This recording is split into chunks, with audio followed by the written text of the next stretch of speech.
No one in the village could explain when the house first appeared. It simply existed at the edge of the forest, where the road cracked and the air felt heavier. During the day, it looked abandoned, silent, lifeless. But at night, when the wind died and even insects stopped making noise, the house began to breathe. People heard it from far away. A deep, slow inhale, then a long, trembling exhale. Anyone who listened too closely felt their own chest tighten, as if their lungs were trying to match the rhythm. Evan returned to the village after 15 years to sell his dead father's property. He didn't believe in superstition, and he didn't believe in haunted houses. He believed in closure. The villagers avoided eye contact when he mentioned the house. One old man whispered, "It remembers you," before walking away. The front door was open when Evan arrived. He was certain he had locked it years ago. Inside, the air was warm and damp, like the inside of a living throat. The smell wasn't rot. It was something worse, something alive. The door shut behind him on its own. That night, Evan woke up gasping. The sound filled the darkness. Breathing, not from one place, but from everywhere. The walls moved slightly, expanding and contracting. The floor vibrated softly. When Evan held his breath, the house stopped breathing too. When he exhaled, the house followed. A voice whispered from inside the wall beside his bed, soft and wet. "Breathe with me." Footsteps echoed from the hallway. Slow, bare, heavy. Evan didn't move. The footsteps stopped outside his door. Fingernails scraped across the wood, testing it, learning it. In the morning, he found a door behind the staircase that had never been there before.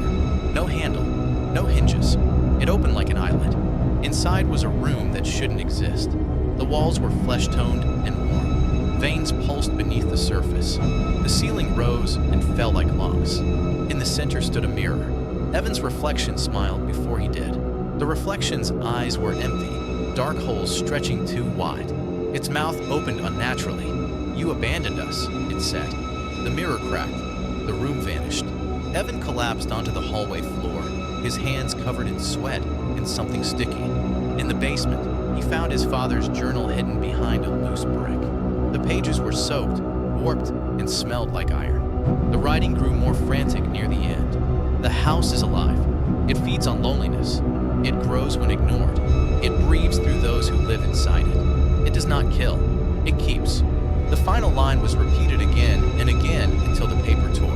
"It will not let you leave." That night, the house sealed itself. Windows softened, stretching like skin. Doors fused into the walls. Faces appeared everywhere. People Evan didn't recognize, mouths opening and closing silently in time with the house's breathing. Their eyes followed him. The walls began to close in. Evan screamed, but the house inhaled, stealing the sound. His chest tightened. His lungs burned. He realized then that the house wasn't breathing anymore. He was. In the morning, the house was quiet again. A new face appeared in the wall by the front door. Its eyes were open, and it was still breathing. Evan's fate was sealed, a new addition to the house's macabre collection. His consciousness, a faint echo, now contributed to its endless hunger. The house, ever vigilant, continued its silent vigil, waiting for the next lonely soul to wander into its embrace. Its breath, a slow, rhythmic pulse, echoed through the empty village. The legend of the breathing house grew, whispered in hushed tones, a chilling warning to those who dared to approach the edge of the forest.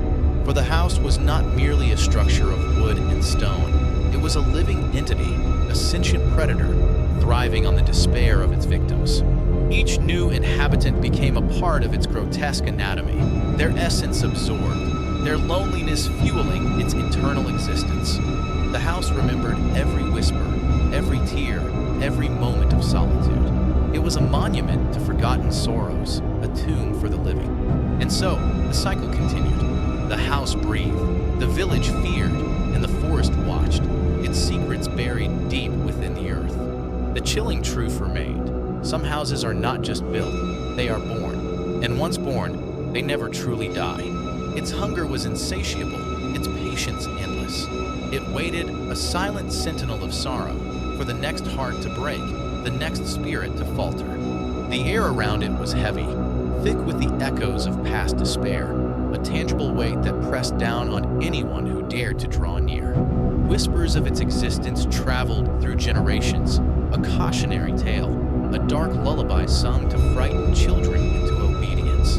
But some, driven by curiosity or desperation, still found themselves drawn to its malevolent allure, like moths to a deadly flame. The house waited, its breath a silent promise of eternal companionship, a twisted solace for the truly alone. It was a living tomb, a monument to despair, forever breathing, forever consuming, forever waiting.